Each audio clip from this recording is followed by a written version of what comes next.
So if you clicked on this video, I'm guessing that you're dealing with a boss that just can't let go of control. Maybe they're pinging you every 5 seconds for an update on something, or insisting that they check everything before you send it out. Or this happened to a recent client of mine. Maybe they're jumping into your team meetings and just taking over. Listen, if you're dealing with this, I want you to know I am so sorry, because I know firsthand just how suffocating it can feel, because I've personally experienced this too, which is why in today's video, I'm going to show you why micromanagement isn't actually about you, even though it can feel really personal. And I'm also going to share the one proactive strategy that gets most managers, micromanaging managers, to back off in under a month. And if they still don't back off, I'm going to share the exact conversation you can have to set a boundary with this individual without, making the situation worse. Most people, when they think of micromanagers, they think of them as control freaks. And maybe you feel that way yourself, that your manager is just simply a control freak. And the truth is, you might be right in a lot of ways, but I gotta ask, does that view actually help you? Because at the end of the day, can you control a control freak? Listen, if you are planning to stick around in your workplace for whatever your reasons are, right? Maybe because you love your team, maybe because you love the work, or you simply need a job. I'm sorry to tell you, but something has to shift about the way that you are viewing the situation, because existing in a constant state of frustration and powerlessness is just a receipt for burnout. So let me give you an example of what I mean by that. So I had a client who would show up to our weekly calls every single week, absolutely drained, right? Every week she had a new story about how her manager was essentially swooping in and taking over her meetings and rewriting her emails and making her feel like, I remember she said, making her feel like a manager in name only. But for my client, leaving was not an option for her. She had a big family, and so she had bills to pay. So in one of our calls, we asked this simple question, right? If we can't change the boss, if we can't change her boss, what in the situation do we have control over? And so we talked about it, and we decided that she had the most control over her view, her thoughts on the matter, right? And if she changed that, she wouldn't feel so drained or taxed by her thoughts and frustrations every single day. Now, to be clear, I am in no way, shape, or form saying that you should just suddenly accept micromanagement as being okay, because I don't think it's okay at all. But what I am saying is, well, what if you started to look at the situation through a completely different lens, right? One that asks, well, what can I do to make this situation better for me? Because if I'm going to be here, can I make it better for me? Because asking that question perhaps give you some perspective and even some agency around how you show up and how you respond to the situation. I don't know about you, but I think it does. Now, before we dive into the tips, I think it's important that we first understand why the micromanagement is even happening in the first place. Now, I'm going to name a few, which of course is not an entire list of reasons, but I'll name the most common ones. And as I'm going through them, I want you to assess your situation to determine what you think the cause might be, what you think might be driving your manager's behavior as it pertains to micromanagement, okay? So number one, there might be a lack of trust between the two of you. So maybe you haven't necessarily built a track record yet for them to trust, or maybe they simply have been burned in the past by other employees, so they kind of take a little bit longer to trust others to do their job. And what this often looks like is them redoing your work, rewriting your emails, or insisting on reviewing absolutely everything you do before it goes out. Now, the second reason could be fear from above. So sometimes your manager is in a situation where they also have a micromanaging boss, and in order for them to grasp, right, at any control, they are now micromanaging you. And I see this often, right, where the manager just passes down the pressure that they are receiving from above.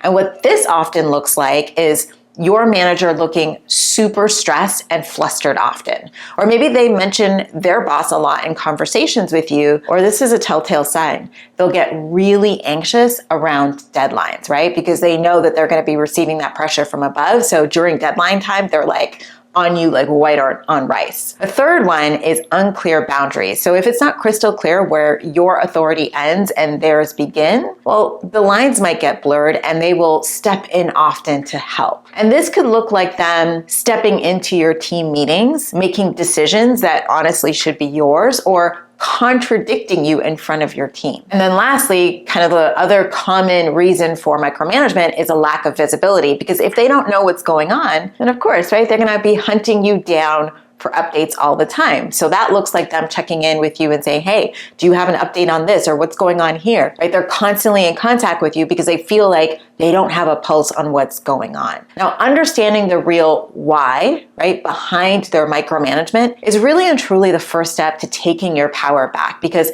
now you can actually address the root cause instead of just reacting to the symptoms. Now, I know what you might be thinking right now. You might be thinking, well, Mac, I shouldn't have to manage my boss. Like, that's not my job. I have a whole team to take care of. And listen, you're right. On some level, you should not have to manage the situation this intensely. I absolutely agree with you. But here's the truth. Every employee from intern to VP is managing dynamics all the time. That's what managing up, sideways, and across the aisle is all about. That's what we do at work. So what does that look like in practice? What does managing up for you look like in practice when it comes to a micromanaging boss? Well, let's zoom in on my client from earlier, okay? The one that I mentioned who felt like her power was being stolen from her and would come to our sessions weekly, kind of like feeling drained about the situation. Well, when we analyzed the situation, we decided that the root cause of the micromanagement that she was experiencing was actually a lack of visibility. That was our hypothesis, just from some of the things that were happening. So we brainstormed, and what we created was a shared dashboard, which was essentially just a living document that included current projects with the status.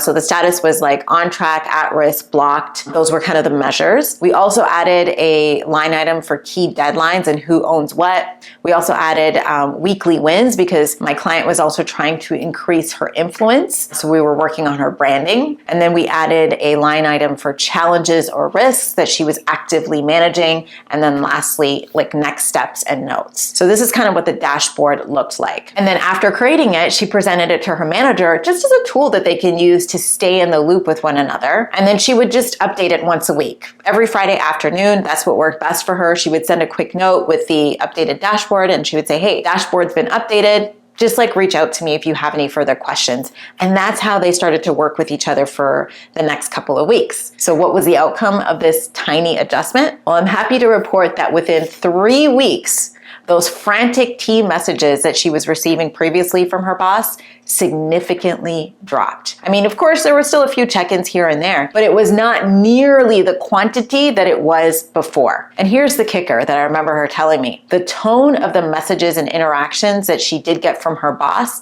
started to change. Because before, when her boss would message her, right, it was always with this tone of like, where are you at with this? But now it moved to, well, looks like you've got things under control. I just have a quick question here. And with that shift, y'all, it made her feel more calm and relaxed. So we were definitely able to get her onto a much better path for both her and her manager. Now, let's say that situation didn't work out as intended, because after all, we were going in with a hypothesis, right? So let's say her boss, even after sharing the dashboard, was still hovering and micromanaging. What could she have done to handle it? I probably would have recommended to her that she take the next step, which would have been to just address it directly. Now, before you start backing away from this video because maybe addressing it head on is simply not your style, I just want you to hear me out on something that I think is really important. So if you never address the situation with your boss, the resentment will just eat at you. I'm serious. It'll show up in your work, your mood, your tone with your team. I've seen managers, okay, who have just tried to just live with it and they end up burnt out. They end up bitter, and sometimes they just lose the passion for the job that they used to love. I don't want that to happen for you, right? You're here watching this video because you want better. Now, of course, I know that there are power dynamics at play, so having these conversations is not going to be easy, but it is worth it. And the better you frame it, obviously, the better off you'll be. Now, for this type of conversation, to have a good outcome. You can't just have the conversation when you're angry or in the heat of the moment, right? Like if they ping you, you can't just be like, hey, stop micromanaging me. You need to be calm. You need to be prepared. And this is crucial. You need to already have implemented something like the dashboard, right? Something that fundamentally should have shifted their view of the situation, whether that's a clarity tool like the dashboard or something else that addresses the core root cause. And the reason for that is because when we address it, we don't want to address it in a way that like we're venting or complaining about the situation. It should be with a posture of ownership where the objective is about resetting the partnership. So let's go back to that client, right? So let's say if the dashboard didn't work, right, and her boss was still, pinging her all the time, I would have advised her to say something like this. So, hey Dana, I have been updating the dashboard weekly for the past few weeks just to give you visibility into what I'm working on. However, I'm noticing that you're still checking in pretty frequently, which makes me wonder if the dashboard is actually meeting the objective of what you need. What else do you think you might need from me in order to feel confident that things are actually on track? Do you see what we did there? We positioned ourselves as being a problem solver, not a complainer. We're not saying outright, like, stop being annoying, right? We're saying, I want to make work easier for the both of us. So help me understand what you need from me in order for work to be easy for both of us. Now, most of the time with a nudge like this, if your boss has any self-awareness whatsoever, of course, things will change. But sometimes they will lack self-awareness and they will need more directness from you. And then you would want to say something like this. So, hey, Dana, I just wanted to revisit our conversation from last week.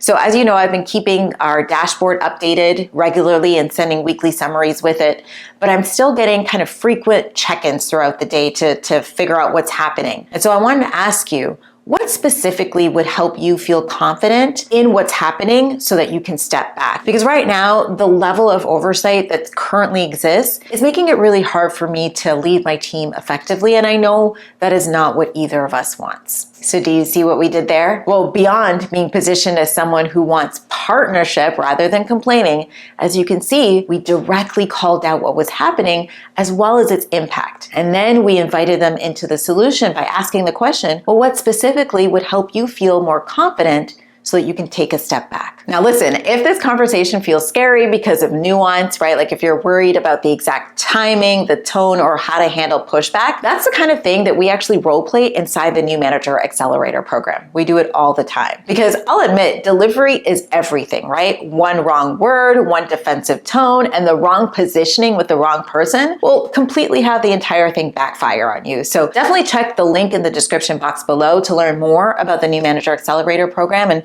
book a call with me to learn more about whether or not it's a good fit for you. That way you can join us for our next role play session, because we have at least 1 or 2 a month. So maybe you'll be able to get in the door to practice whatever conversation is upcoming for you that you're feeling a little bit nervous about. But either way, right, the point is this: you do not have to just live with micromanagement. You have options. You have power. And sometimes all it takes is just one honest conversation to reset the entire dynamic. Because at the end of the day, right, your boss's micromanagement has very little to do with you.